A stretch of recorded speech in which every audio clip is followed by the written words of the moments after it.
শুভ সকাল। প্রিয় শিক্ষার্থীরা, তোমরা কেমন আছো? আশা করি ভালোই আছো। আজকে আমি রাঙ্গামাটি সরকারি বালিকা উচ্চ বিদ্যালয়ে আয়োজিত অনলাইন ক্লাসে তোমাদেরকে সবাইকে স্বাগত। আমি আমার পরিচয় দিচ্ছি। আমি বাসনা চাকমা, সহকারী শিক্ষিকা, রাঙ্গামাটি সরকারি বালিকা উচ্চ বিদ্যালয়, রাঙ্গামাটি, পার্বত্য জেলা। আমি এখন আমার পাঠে চলে যাচ্ছি। আমি সপ্তম শ্রেণী বাংলা বই সপ্তপর্ণা বইয়ের পদ্যাংশ থেকে একটি কবিতা তোমাদেরকে আজকে পড়াবো। কবিতাটি নাম হচ্ছে শোনো একটি মুজিবের থেকে। আমি তোমাদের একটি ছবি তুলে ধরলাম, দেখো দেখি এই ছবিটি তোমরা চিনতে পারছো এবং এই ছবিটি কখন কত সালে তোমাদের সবাই জানাচ্ছি।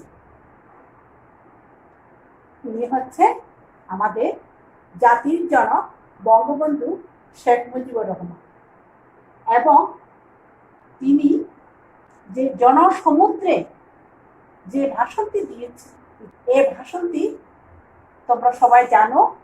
এটা হচ্ছে 1971 সালে 7ই মার্চের ভাষণ। এই বঙ্গবন্ধু শেখ মুজিবুর রহমানকে আমরা সবাই জাতির জনক হিসেবে চিনি।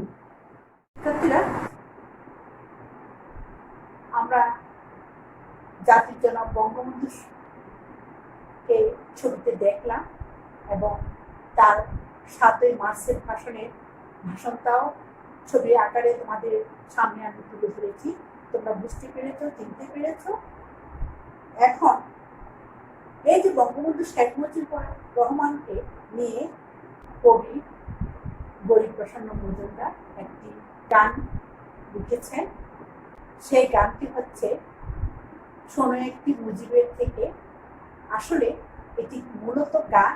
এই গানটি কবিতা আকারে তোমাদের পাঠ্য বইয়ে সংযোজন করা হয়েছে।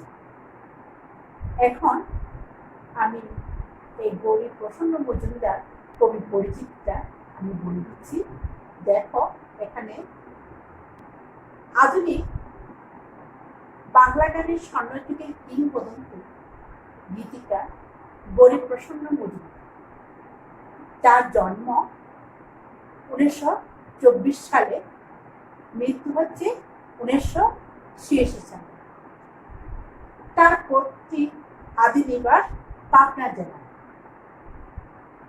তার লেখা অসংখ্য আধুনিক জনপ্রিয় গান, কফি হাউসের সেই আড্ডাটা, ও নদীরে নিশিরাত বাঁকাচার, মঙ্গল দ্বীপ জেলে, ও পলাশ ও শিবু, আকাশ কেন ডাকি, এইসব গানগুলো আমাদের সঙ্গীত জগতে চিরায়িত সম্পদ বলে ইতিহাসে স্থান করে নিয়েছে। তার রচিত বেশ কয়েকটি গান, যে গানগুলো আমাদের অনন্তহীন প্রেরণা জুগিয়েছিল। দেখো, যেমন মুক্তিযুদ্ধের সময় বিশেষ করে শোনো একটি মুজিবের থেকে, আমরা সবাই বাঙালি, মাগো ভাবনা কেন, পথের ক্লান্তি ভুলে, এই গানগুলো 1971 সালে মুক্তিযুদ্ধের সময় এই দেশের স্বাধীনতাকামী মানুষগুলোকে প্রেরণা জুগিয়েছিল। গানগুলো মূলত স্বাধীন বেতার কেন্দ্র থেকে প্রচার করা হতো। 1972 সালে বঙ্গবন্ধুর আমন্ত্রণে তিনি রাষ্ট্রীয় অতিথি হিসাবে বাংলাদেশে এসেছিলেন। মুক্তিযুদ্ধের অসামান্য অবদানের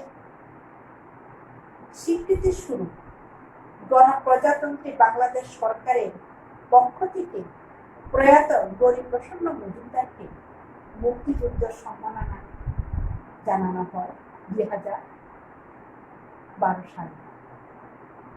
আমরা এতক্ষণ যে কবি পরিচিতিটা পড়ে নিলাম, তোমরা এগুলো মনে রাখবে।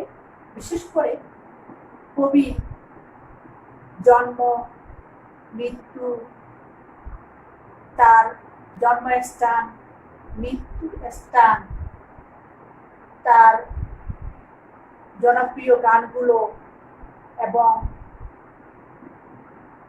মুক্তিযুদ্ধের যে গানগুলো প্রেরণা জুগিয়েছিলেন সেসবগুলো, এবং 1972 সালে যে বঙ্গবন্ধু আমন্ত্রণে আমাদের দেশে এসেছিলেন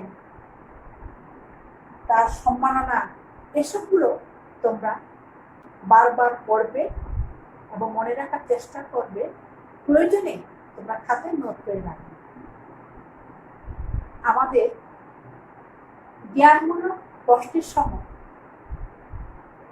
এইসব উত্তরগুলো তোমরা এই কবির পরিচিতি থেকে পেয়ে যাবে। আশা করি তোমরা মনের সহকারে এই কথাগুলো শুনেছ এবং আয়ত্ত করতে পেরেছ। তোমাদের সামনে কবিতাটি আবৃত্তি করছি, তোমরা মনের সহকারে শোনো। শোনো একটি মুজিবের থেকে, লিখেছেন গৌরীপ্রসন্ন মজুমদার।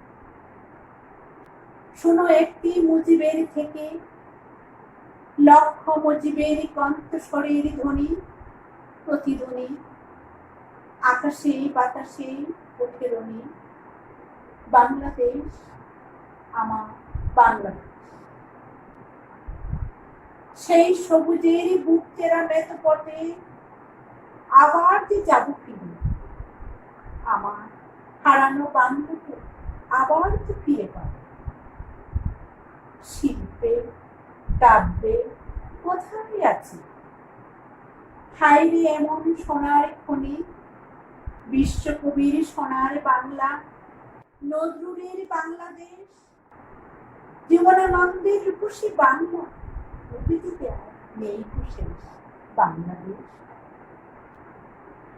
জয় বাংলা বলতে মন রে আমার এখনো কেন ভাবে, আমার হারানো বাংলাকে আবার তো ফিরে পাবে।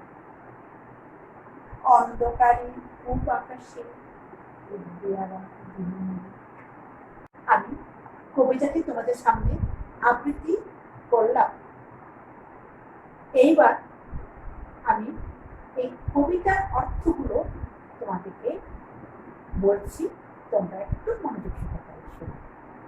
দেখো যে শোনো একটি মুজিবের থেকে, লক্ষ মুজিবের কণ্ঠস্বরের ধ্বনি প্রতিধ্বনি। একজন মুজিবের থেকে, একজন মুজিব থেকে লক্ষ মুজিবের কণ্ঠস্বরের ধ্বনি প্রতিধ্বনিত হয়েছে। আকাশে বাতাসে ওঠে রনি। রনি রনি অর্থ কি? রনি অর্থ হচ্ছে যুদ্ধক্ষেত্র, যুদ্ধ। এখানে আকাশে বাতাসে ওঠে রনি, বাংলাদেশ আমার বাংলাদেশ। এই যে একজন মুজিবের কণ্ঠ থেকে লক্ষ লক্ষ মুজিবের কণ্ঠস্বরে ধ্বনিটা প্রতিধ্বনিত হয়ে গেছে এবং সেই ধ্বনিটা আকাশে বাতাসে রনিত হচ্ছে। কি রনিত হচ্ছে? বাংলাদেশ আমার বাংলাদেশ। বাংলাদেশ এটা আমাদের দেশ, এই দেশটা আমাদের জন্মভূমি, সেটা এখানে বোঝানো হয়েছে। সেই সবুজের বুক চেরা মেতপথে আবার যে যাব ফিরে, আমার হারানো বাংলাকে আবার তো ফিরে পাব। শিল্পে কাব্যে কোথায় আছে হাইরে এমন সোনার খনি। এখানে সেই সবুজের আমাদের দেশটা সুজলা সুফলা শস্য শ্যামলা, আমাদের এই দেশ, এই সবুজের বুক চেরা মেতপথে আমাদের সেই সবুজের সেই মেত পথ দিয়ে কি বলছে আবার যে যাবো ফিরে, আমরা আবারও ফিরে যাব কোথায়? আমরা পরাধীন অবস্থায় আমরা কি এই যে সবুজের মেত পথ ছেড়ে আমরা কোথায় গিয়েছিলাম? আমরা অন্য দেশে, অন্য দেশ মানে আমরা ভারতে গিয়ে শরণার্থী পেয়েছিলাম। সেখান থেকে আমাদের স্বপ্ন, আমরা স্বপ্ন দেখছি, কি দেখছি? কবি বলতে চাচ্ছে আমরা সেখান থেকে বসে স্বপ্ন দেখছি সেই সবুজের বুক চেরা মেতপথ দিয়ে আমরা আবার ফিরে আসবো। আমার সে হারানো বাংলাকে আবার তো ফিরে পাবো। আমরা অবশ্যই সে বাংলাকে, আমাদের দেশকে আমরা আবারও ফিরে পাবো। শিল্পে কাব্যে কোথায় আছে হাইরে এমন সোনার খনি? শিল্পে কাব্যে, শিল্প কল কারখানা যেখানে সেখানে সেটাকে বলা হয় শিল্প। কাব্যে, সাহিত্য, গদ্যে, কবিতায় এটি কোথায় আছে? আমাদের মতো সুন্দর এই বাংলাদেশে, আমাদের দেশে এত সুন্দর কাব্যে, এত সুন্দর শিল্পে, এইরকম দেশ যে হাইরে এমন সোনার খনি, সোনার মতো খনির মতো আমাদের এই দেশের মতো, হ্যাঁ, কোথায় আছে এরকম দেশ? সেটা এখানে বোঝানো হচ্ছে। তারপরে দেখো বিশ্বকবি সোনার বাংলা, নজরুলের বাংলাদেশ, জীবনানন্দের রূপসী বাংলা, বাংলাদেশ। বিশ্বকবি সোনার বাংলা, বিশ্বকবি কাকে আমরা বিশ্বকবি জানি? তোমরা জানো? আমরা বিশ্বকবি বলি কবিগুরু রবীন্দ্রনাথ ঠাকুরকে। সেই কবিগুরু রবীন্দ্রনাথ ঠাকুরের আমাদের এই দেশকে সোনার বাংলা এসে অভিহিত করেছে। আরেকটা জিনিস, তার ওই দেশাত্মবোধ আমাদের কি জাতীয় সঙ্গীত হিসেবে আমরা দিয়ে থাকি, তাই না? সে বিশ্বকবি রবীন্দ্রনাথ ঠাকুরের সেজন্য এখানে বলেছে বিশ্বকবি সোনার বাংলা, আমাদের এই যাত্রাকে তিনি কি বলেছেন? সোনার বাংলা হিসেবে অভিহিত করেছেন। নজরুলের বাংলাদেশ, নজরুল, নজরুল কি? নজরুল হচ্ছে আমাদের কি জাতীয় কবি। সেই নজরুল বাংলাদেশ শিরোনামে তার প্রথম কবিতা, তার ওই লেখা, সেজন্য এখানে নজরুলের বাংলাদেশ। জীবনানন্দের রূপসী বাংলা, এই যে রূপসী বাংলা কাব্যগ্রন্থে আমাদের এই যে বাংলার যে রূপের কোনো শেষ নেই, অন্ত নেই, রূপের বর্ণনা শেষ করা যায় না, সেই আমাদের বাংলাদেশ। রূপের কোনো বর্ণনা শেষ করা যায় না, শেষ নেই যেখানে। এই আমাদের এই বাংলাদেশের কথা জীবনানন্দ দাশ যে রূপসী বাংলা কাব্যগ্রন্থে তুলে ধরেছে। জয় বাংলা বলতে মন যে আমার এখনো কেন ভাব, বলতেছে জয় বাংলা। এই জয় বাংলা স্লোগানটি করার সাথে সাথে আমাদের এখনো লোম খুব খারাপ হয়ে যায়, তাই না? দেখো সেই জয় বাংলা বলতে মন যে আমার এখনো কেন, কেন এত দ্বিধা? এই জয় বাংলা বলতে কেন তোমাদের দ্বিধা হবে? হ্যাঁ, কেন এখন আমরা এখনো কেন সেটা ভাববো? হ্যাঁ, এই কথা দিয়ে ভাববার তো সময় তো নয়। আমার হারানো বাংলাকে আবার তো ফিরে পাবো, আমাদের জয় নিচ্ছে, এটা আশার কথা বলা হয়েছে। অবশ্যই আমরা এই বাংলাকে আবারও ফিরে পাবো, এই দেশকে, আমাদের জন্মভূমিকে আমরা আবারও সে ফিরে চলে আসবো। আমাদের যে জন্মভূমি, আমাদের এই দেশে, আমাদের মাতৃভূমিতে আমরা এখনো চলে আবারও ফিরে আসবো। আর কতদিন আমরা সেই শরণার্থী পেয়ে ভিন দেশে থাকি? এখানে কবি বুঝাচ্ছেন, বলতে চাচ্ছেন আমাদের সেই জয় বাংলা বলতে কেন আমাদের এখনো দ্বিধা থাকবে? আমরা আমাদের সেই মাতৃভূমিতে আমরা আবার ফিরে চলে আসবো। আমরা এই মধ্য দিয়ে আমাদের এই দেশকে ছিনিয়ে নিয়ে আসবো। অন্ধকারে পূব আকাশে উঠবে আবার জীবন, সে অন্ধকার কেটে যাবে, অন্ধকার কেটে আবার সুন্দর সেই সকাল পূব আকাশে, মানে কি পূর্ব আকাশে আবার সে অন্ধকার কেটে পূর্ব আকাশে উঠবে, আবার দিনে দিনে আবারও সে আমাদের লাল সবুজের সূর্য আমাদের সামনে উঠবে, আমাদের দুঃখ কষ্ট সবকিছু স্বাধীন আমাদের এই মাতৃভূমিতে আমরা ফিরে আসবো। এখানে খুবই এই কথাটি বুঝতে চেয়েছে। কি তোমাদের ভালো লেগেছে? আমরা এতক্ষণ কবিতাটি আবৃত্তি করলাম এবং কবিতার কিছু অর্থ বিশ্লেষণ করলাম। এখন আমি কিছু নতুন শব্দ আমরা এই কবিতাতে পেয়েছি, সেই নতুন শব্দগুলো তোমাদের সামনে তুলে ধরছি, তোমরা একটু মনের সহকারে দেখো। কণ্ঠস্বর, গলার আওয়াজ। রণী, তোমাদেরকে প্রথমে বলেছিলাম না, রণী যুদ্ধ, সংগ্রাম, মানে লড়াই। চেরা, ওই যে বুক চেরা যে তোমাদের দ্বিতীয় স্ট্রোকে ছিল, চেরা মানে খাড়া বা বিজারণ করা। মেথো, মাঠের, মাঠ সম্পর্কিত। ধ্বনি, শব্দ, আওয়াজ। প্রতিধ্বনি, শব্দ প্রতিহিত হয়ে যে ধ্বনি সৃষ্টি করে।